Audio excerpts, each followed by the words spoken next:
होगी। चलिए बेटा, मैग्नेटिक डायपोल की हमने बात ऑलरेडी की है। Magnetic dipole which is purely a क्या, a loop, current carrying loop inside a magnetic field। तो कल हमने देखा कि अगर ये इक्विलिब्रियम पोजीशनस में छन कहीं, ठीक, तो तब इस पे बेटा टॉर्क लगता है, इस पे फोर्सेस लगते हैं। नेट फोर्स देखो समझना, टॉर्क लगने के वक्त भी, जब हमने टॉर्क लगने की बात की, ये उस नॉर्थ पोल, ये उस साउथ पोल, और यहाँ पे एक कॉइल थी ना, करंट जा रहा था इसमें, शायद एंटी क्लॉकवाइज रखा था, कल रखा था, ये ए बी और ये सी डी, और मैग्नेटिक फील्ड लाइंस ऑब्वियसली जो ऑलरेडी थी वो कुछ इस तरह से थी ना, ऐसी थी ना। तो फिर हमने बोला कि जो इसका एरिया वेक्टर है, एरिया वेक्टर वो कहीं यहां से है, एन कैप थी वो ना। और हमने फिर वो देखा कि एंगल वगैरह किस टाइप के हैं। हमने बोला कि अगर ये a b equal to magnetic field b, then बेटा ये एंगल जो है, जो ए बी ने बनाया है मैग्नेटिक फील्ड के साथ, या सॉरी एरिया वेक्टर के साथ, वो है 90। लेकिन जो मैग्नेटिक फील्ड है it is at an angle of theta with respect to the, और ये एंगल हमने शायद अल्फा रखा था, ये रखा था ना। तो इस बुनियाद पे हमने कल देखा बेटा कि इस करंट कैरिंग लूप पे बेटा टॉर्क लगता है। क्या लगा? टॉर्क। मगर टॉर्क लगने की कंडीशन ये थी कि ऊपर वाला फोर्स जितना भी लग रहा था वो नीचे वाले के बराबर था, they were cancelling each other। हालांकि जो ए डी और बी सी में फोर्स लग रहा था, क्यों फोर्स थे इस बराबर मैग्नीट्यूड ना, तो नेट और डायरेक्शन उनकी ऑपोजिट थी, तो नेट फोर्स फिर भी जीरो ही था। नेट फोर्स चाहे टॉर्क लगे या टॉर्क नहीं लगे, नेट फोर्स हमेशा क्या होता है। मगर उन दो फोर्सेस का कुछ फोर्स उस गोबर की ये पीछे की तरफ था ना, और एक फोर्स था ये, यही था। ये दो फोर्सेस मैग्नीट्यूड में सेम थे, डायरेक्शंस में ऑपोजिट थे, तो नेट फोर्स जीरो। तो ओवरऑल एफ नेट जो था सिस्टम पे वो जीरो। मगर इन दो ब्लू फोर्सेस का कपल क्रिएट होता था। सोच बन जाना में किस टॉर्क, तो टॉर्क होना इसको था एम क्रॉस, बोला कि नहीं, और एक्सिस ऑफ रोटेशन हमने ये बोली था, टी बने, और बोला कि ये रोटेट करेगा किसके नहीं की। तो अब समझना बेटा, अगर आपने इस तरह से रखा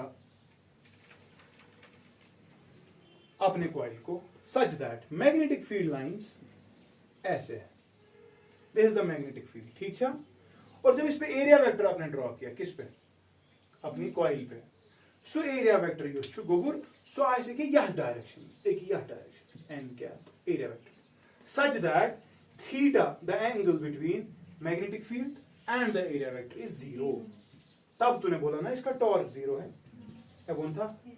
टॉर्क जीरो है। कहने का मतलब इस पे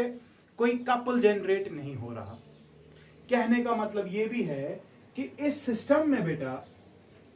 एक इक्विलिब्रियम है। ये सिस्टम यथानी पन्नी जाए पर भी जाएगा सु, अगर सिस्टम खरी है ये चीज तो लगाया पर टॉर्क, मगर सिस्टम ना ठीक है, नेट फोर्स वनकस जीरो, मगर वनकस टॉर्क जीरो। कहने का मतलब ये कि इस वाले केस में जो इक्विलिब्रियम है बेटा, it is called as stable equilibrium. कैसे बना, क्यों है स्टेबल इक्विलिब्रियम, आपको पता थी। स्टेबल इक्विलिब्रियम वो इक्विलिब्रियम जिसको टेंडेंसी होती है अपनी ओरिजिनल पोजीशन गेन करने। अगर तो थोड़ा सा ऐसे, अगर मैं थोड़ा सा शिफ्ट लाया इधर भी ना पाया, मैं रोजन, अगर इस पर बना इस पर रोजन, देखो इस वाले केस में ऐसे था ना, इस पर टॉर्क लग रहा था ऐसे, ऐसा लगा ताकि ऐसे हो जाए। अब जब ये ऑलरेडी ऐसे ही है, ये इक्विलिब्रियम को उसको स्टेबल इक्विलिब्रियम, ठीक है। मगर गोबर अगर ऐसे बे का एंगल छु, यथ एंगलस पे टॉर्क लगान छु m b sine of angle, इस वाले केस में टॉर्क जीरो लगेगा क्योंकि साइन ऑफ जीरो। लेकिन बाकी जितने भी एंगल्स आएंगे तिमान सारी गोबर क्यों इक्विलिब्रियम अनस्टेबल इक्विलिब्रियम, यानी कि जहां जहां पर टॉर्क लगेगा, चाहे आपका लूप इस तरह से हो ताकि मैग्नेटिक मोमेंट इधर की तरफ है, मैग्नेटिक थीटा इस वक्त 90 है, अच्छा, क्योंकि magnetic moment current anti clockwise direction है, मैग्नेटिक मोमेंट इज आउटवर्ड्स मतलब डॉट, मैग्नेटिक फील्ड है इस पर, एंगल कितना 90, तब भी यही होगा। समझ रहा है कि नहीं? तो कहने का मतलब ये है बेटा कि जब एंगल 90 है, जब एंगल तब हम 90 कत दरमियान मैग्नेटिक फील्ड यथ पे और मैग्नेटिक मोमेंट यथ पे एंगल आ गया 90 जब 90 आ गया sin 90 is 1 effectively there is torque and जब भी टॉर्क लगता है तो याद थाउन ये इक्विलिब्रियम अनस्टेबल क्योंकि टॉर्क यसान यह मुड़न यह यथ पे रोजन तो इस वाले केस में भी बेटा क्या लगता है शाबाश हाँ मुनकिश टॉर्क लगा तो therefore the equilibrium is unstable ठीक छा तो तोरा तो समझ अनस्टेबल इक्विलिब्रियम क्या हो क्लियर छा स्टेबल इक्विलिब्रियम क्या कल हमने देखा था ना ये टॉर्क जीरो कब होगा जब थीटा जीरो होगा थीटा कब जीरो होगा जब angle between magnetic field and area vector zero होगा यानी कि मैग्नेटिक फील्ड भी वहीं से होना चाहिए एरिया वेक्टर भी वहीं तो ये वाला केस ठीक यानी कि इस पर था अगर बुक तो आतस के बाहर खोई इस पर अगर मैग्नेटिक फील्ड इस वाली दीवार से उस वाली दीवार तक है तो चीज पढ़ता हूँ angle will be zero angle will be लेकिन अगर ऐसे रखेंगे एंगल 9 के लगेगा इसको बोला जाएगा वो कर इस पर ये अनस्टेबल ये वाली पोजीशन अनस्टेबल अगर स्टेबल है तो रोज ही थे ये है स्टेबल पोजीशन ये छुन यसा एम पे डालून अगर मैं इसके तो मैं क्या पागी इस पर क्लियर अच्छा ना बेटा तो ये चीज हमें समझ आ गई ना ऐसा भी तो हो सकता है कि सपोज आपका डाइपोल या आपका जो लूप है it is already present at some angle theta 1 अच्छा ठीक and you are rotating it from theta 1 to theta 2 है कि ना ऐसे मैं क्या कह रहा हूं मैं बता रहा हूं अपनी बात मुझे दबाव गुर अगर आपके पास ऑलरेडी लूप है ये लूप जो already at an angle of हाँ थीटा अच्छा ठीक सपोज इनिशियल एंगल थीटा 1 ठीक लेकिन अब आपने क्या किया यो से कि इस पर किस पर यो से कि इस पर at an angle of theta 1 लेकिन आपने क्या किया आपने इसको ऐसे शिफ्ट कराया इनिशियल एंगल होता है इस पर तो एंगल था मैग्नेटिक फील्ड अगर डायग्राम स्क्रीन बना टॉप व्यू अगर देखेंगे टॉप व्यू से देखेंगे तो मैग्नेटिक फील्ड ऐसे है अच्छा आपका ए भी ऐसे है एरिया वेक्टर आपका ऐसे है ना पहले इशू ना एन कैप तेज उस एंगल कूदा थीटा 1 ठीक लेकिन अब मैंने क्या किया अब मैंने ए बी को ये तो इसकी इनिशियल पोजीशन थी ठीक है अब मैंने इसको ऐसे नहीं रखा मैं कोई रोटेट मैं कोई की एस पोजीशन में switch a dash b dash clear अच्छा मुझे इसको ना एंगल चेंज मुझे सोन एन कैप वो कहीं यहां से आएगा ये नया एन कैप आएगा तो नया n cap will be at an angle of theta 2 with the magnetic field ये मा कैसे पान है आसपीने के ताकत में लगाऊं क्यों क्योंकि ऑलरेडी बोला जा रहा है अब इस पर को तो वापस टॉर्क का शुरू इसके रोज इक्विलिब्रियम पोजीशन है ना ये इसको लाना चाहता है ऐसे ये ऐसे था उसको बोलता है ऐसे मतलब कुछ में से ना इस पर ना रोज आपको बेयुकुन वो मिश काम करें क्षम करें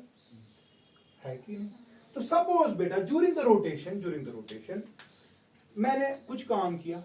that work will get stored in the form of potential energy ऐसा कितना ऐसा तक गड़बड़ वर्क का बराबर थे हाँ वर्क होता है फोर्स इनटू डिस्प्लेसमेंट मगर मसला ये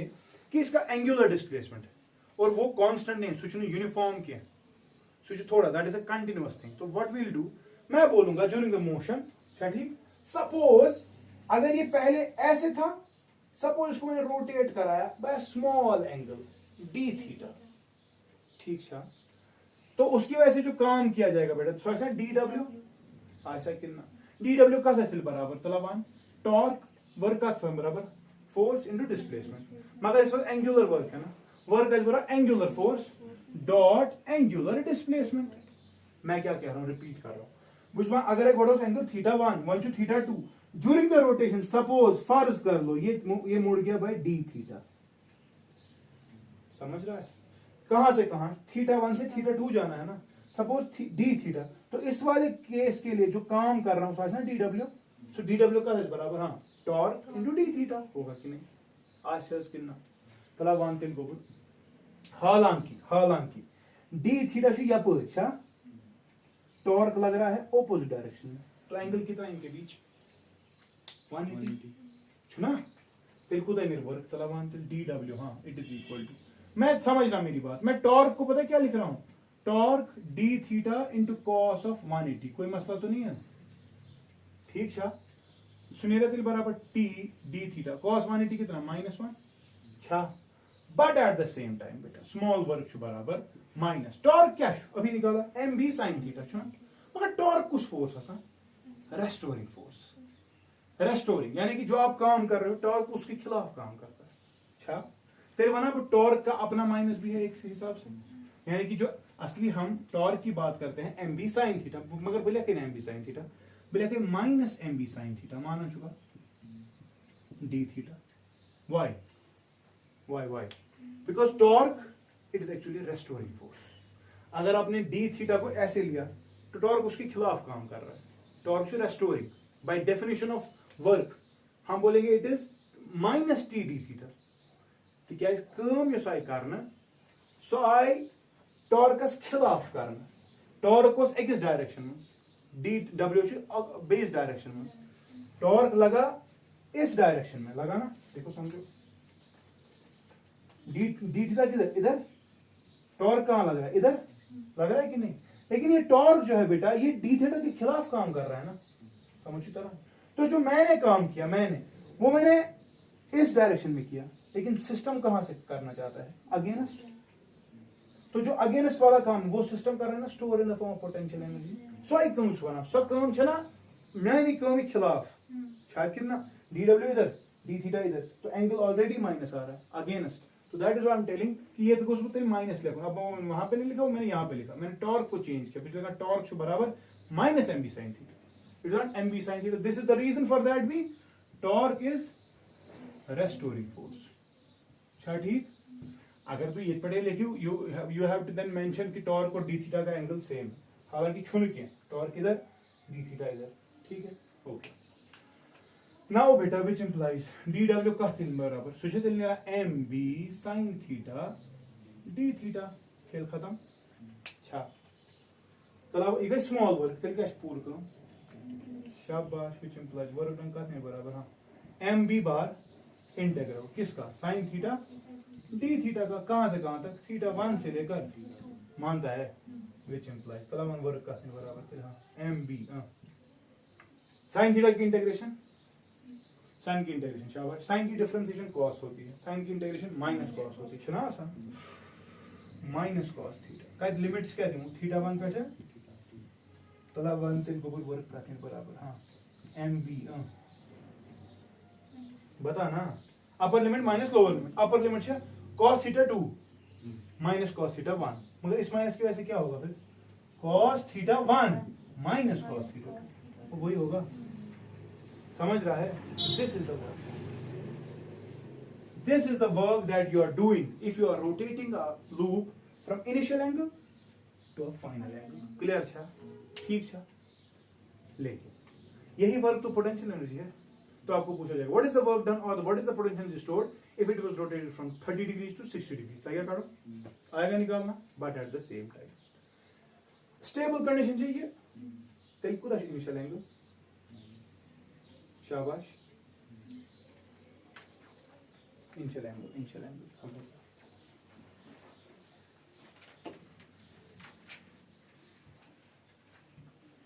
ये मिटाओ मैं सारा इशू में बता रहा हूं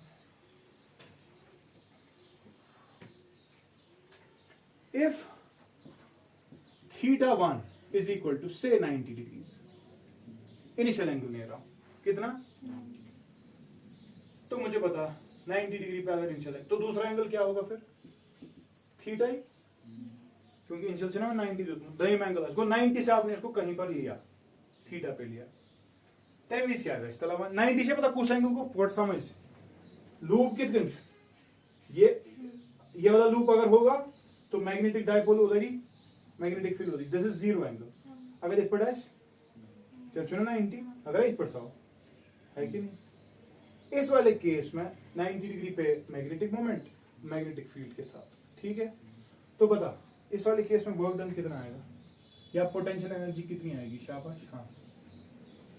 एम बी cos 90 कितना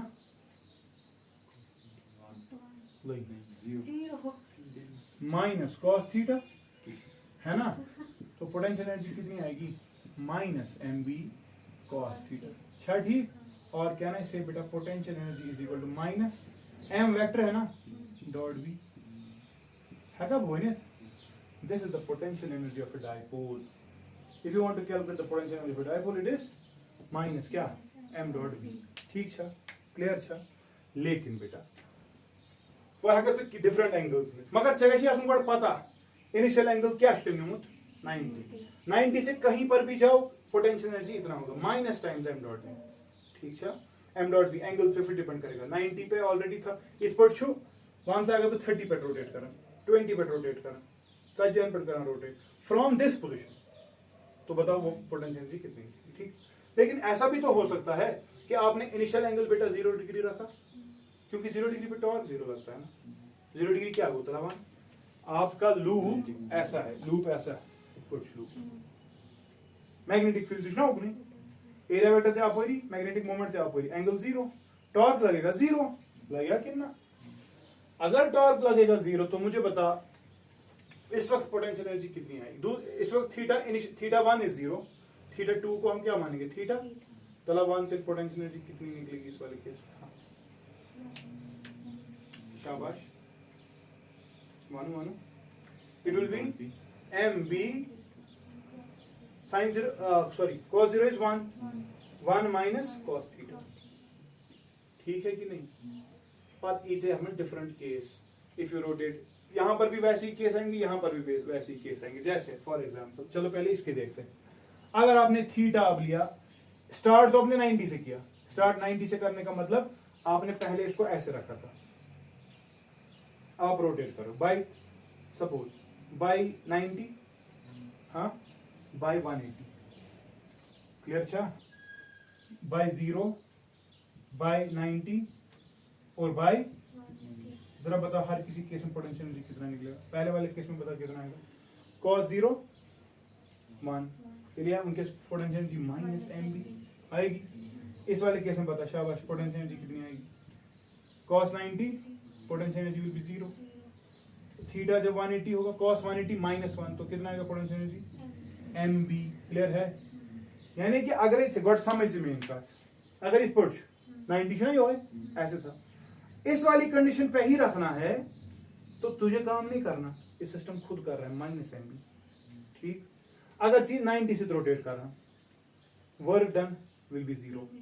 अच्छा ठीक यानी कि क्योंकि ऑलरेडी सिस्टम चाहता भी था तूने भी इसी का सपोर्ट किया ठीक तीसरे वाले केस यो सही इस पर का कम छन डबल अच्छा ना माइनस mb से 0 फिर 0 से mb तो टोटल काम डबल हो गया ना वुश्त में यह ये मैं तो केस अगर आपने इनिशियल लिया 0 यानी कि थोथन बड़ी इस पर मन यहां ये कर हम चेंज कट पर कोर ने जरा देख अगर तूने 0 से किया अगर तूने थीटा 90 से किया और अगर तूने थीटा 180 से किया तब क्या होगा देख जब 0 से रोटेट किया कितने से कर 0 से rotate cos 0 is 1 minus 1 potential energy 0 है ना इस वाले केस में पोटेंशियल एनर्जी कितनी निकलेगी हाँ बता cos 90 इज तो आएगा mb आएगा और इस वाले केस में 2 mb यही है cos 180 माइनस 1 माइनस 1 को 2 तो आ गया ना mb 2 mb अब जरा इनको कंपेयर कर बहावे दोनों केस हम डायग्राम पर पत करो स्टॉप ये पोटेंशियल एनर्जी का वर्क डन जब तूने ऐसे रखा और मैग्नेटिक फील्ड ऐसे था work done is minus mb work is done by the system जब तूने फिर इसको ऐसे किया वर्क डन इज 0 फिर जब तूने इसको ऐसे किया वर्क डन इज mb ठीक वुश तुम्हें माइनस mb पर वो ना mb असता उन्हें डबल गई काम अब यहां देख जब इनिशियल एंगल तूने 0 माना 0 मतलब ऐसे रखा था इनिशियली वहां अगर इथे पड़ थोतन तेल में कर क्या काम मां कर छा पोटेंशियल एनर्जी 0 वन सन से रोटेट कर थनी इस पर 90 से ऑब्वियसली तूने mb काम किया मगर अगर वही होता कर डबल काम पूछा मुझे डबल काम तो ये और ये कंपैरेबल इक्वेशंस है ना बस फर्क ये if you remember this that is way better why because आपको इक्विलिब्रियम कंडीशन पूछेगा इक्विलिब्रियम कहनिक्स छुई च असली नुन ये क्या, ये वाला, क्योंकि इस वाले केस में कोई टॉर्क नहीं लगता। लेकिन किताबें इसको लिखती है, और लिखती है पोटेंशियल एनर्जी ये है माइनस एम डॉट बी, तुम किन लेखा नहीं पोटेंशियल एनर्जी क्या। अच्छा ठीक, इसलिए मेहरबानी कर रहा हूं पोटेंशियल एनर्जी लिखने के लिए माइनस एम डॉट बी पे चले जाना। उसका रीजन क्या है, तक वजह डायपोल और अनुंद तक क्या काम कर सह कर पान अलाइन। सब अगर याद होगा मैंने इलेक्ट्रिक डायपोल में यही बातें की थी, तो वहां पर अब मैं नहीं जा रहा, मुझे डायरेक्टली बना, ये एक्सप्रेशन याद रखोगे तो बेहतर है। फिर जब यहां पे पहुंच गए आप, take initial condition as 90 and then derive the expression for the potential energy. कितनी होती है, minus potential energy of a dipole with magnetic moment m, angle theta and magnetic field b, it is minus m dot. ठीक है, I'll stop here.